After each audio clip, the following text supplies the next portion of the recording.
at a place called the Cradle of Forestry.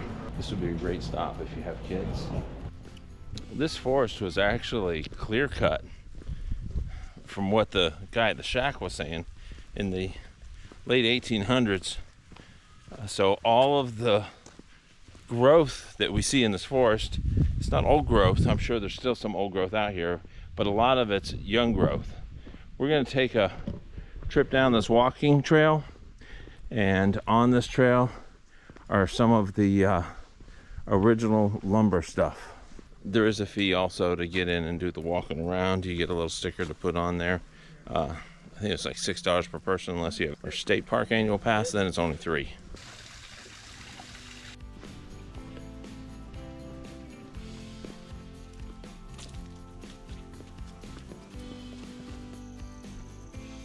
Some other kind of pine trees.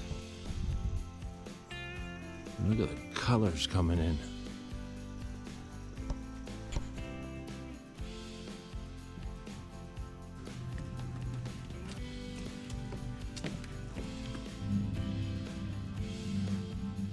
This is what they call the portable sawmill. Big saw blades. It was not uncommon for the people who did this job to be missing fingers and digits on their hands. This blade spinning, back then, there was no safety devices. We'd like to not only show you the trails, but we like to show you a little bit of the history. I've often said that we're about finding history one trail at a time. It makes the ride a whole lot more interesting, and today we are up at the Cradle of Forestry visiting some of the logging operations in the Pisgah National Forest. Thanks for watching. Don't forget to like, subscribe, and comment below. Did you know that the peat from pine trees acts like a dense layer of carpet and it muffles the sound? Some forests are so downright quiet that they're a bit spooky.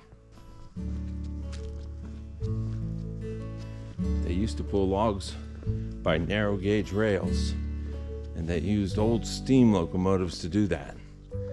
Here is number 3, one of those old steam locomotives.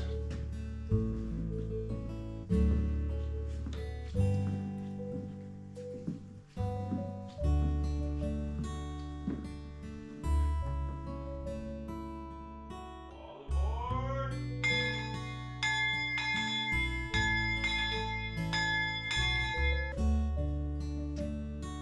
1890. Hard to kind of read that.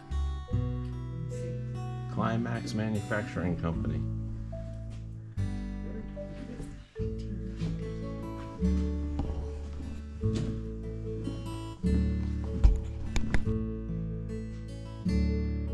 This engine was restored by the Tweetsie Railroad in 1981 through 1983. I know that because there's a little placard right here. Fill that thing up with logs and coal, boil water, cause steam. And they controlled it with all the valves. Pretty much there was a brake, a forward, and speed. You had very little room to look out the front window, and the person responsible for feeding the fire was called the fireman.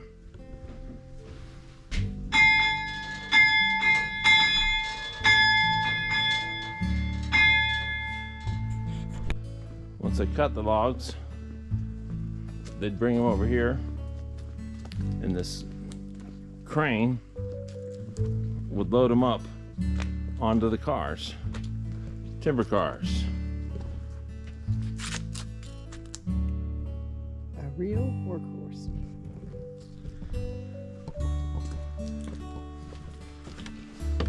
I like how they have a lot of places where you can walk up.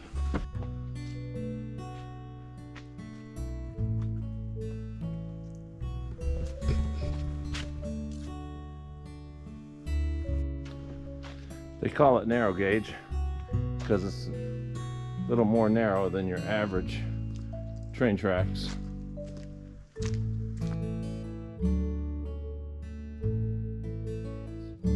They used to take these heavy trains over some rickety bridges.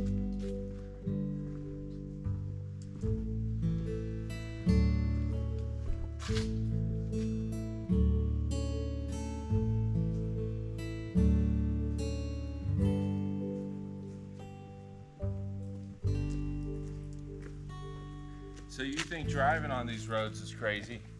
Imagine riding some of these rickety old trains. Wow.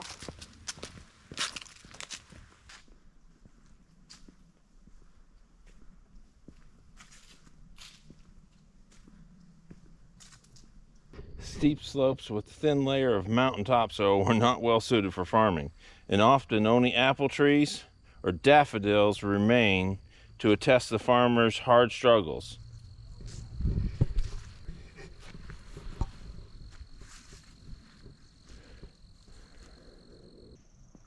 Early road grader, pulled by oxen to smooth out the road.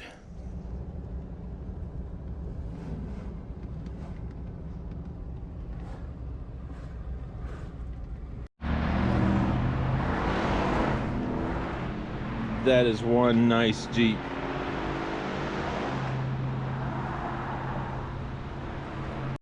Well, we're going in to get a hamburger after that nice Jeep parked out there.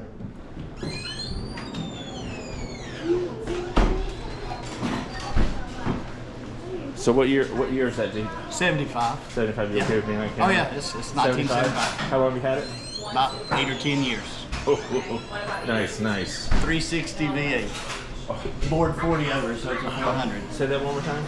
It's a 360 V8 with a 4-to-1 cam, board 40 over. So it's 400 cubic. That's nice, that's nice. You know, my good side. you know that we Jeep and we eat, and we like to find locally owned restaurants and support a local business because it's good for the economy. And I'll give you one guess what I'm going to order. Yep. The Juke Burger. Yes.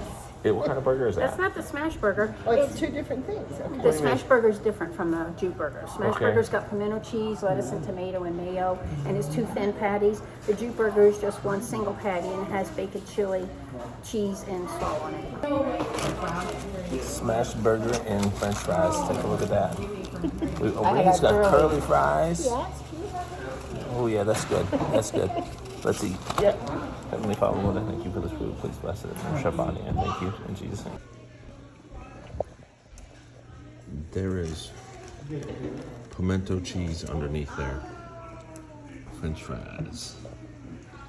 And Randy said, tell me about that hamburger. It is messy, but it tastes very good. I've already had my first bite. It's a smash burger. Is that the chef back there? Chef Tobias, you want to see him? Yeah, I do. I want to tell him how good that hamburger was. Tobias, sir. Hey, I want to say that smash burger that I had with the pimento cheese is probably in the top 3 burgers I've ever had. Awesome. And I eat burgers all over the place. Nice, nice. You did a great job. Good. Leave us a good review. Double, I will double his pay because that burger I is thought you were worth about to close it. the doors. We are right by the Pigeon River, the French Broad River Basin, at a little restaurant called Jukebox Junction, and we just had a couple of smash burgers. And Delicious. I would have to say, one, they're in the top 3 burgers that I've had in a long time. It had pimento cheese on it. Randy doesn't get burgers all the time. But I did this one, and it was really, really good. And the owners are actually from Florida. From Florida, and they've owned it for 20 years. Yep. So 3 thumbs up. We are on our way to Barber Orchards. Orchard, excuse me. Orchard. Barber Orchard fruit stand between Asheville and Cherokee. This fruit stand has a line of people getting this. And what is this? This is called an apple loaf. And It looks so good. It's heavy. But thank you, Bill, for sharing. A great place to find something great to eat. Beautiful colors. It's not even peak season yet. Can't wait for Hurricane Creek. Hope we make it. My GoPro's about to die. So thanks for joining us. I'm Matt. Randy's back there. Don't forget to like, subscribe, and comment below.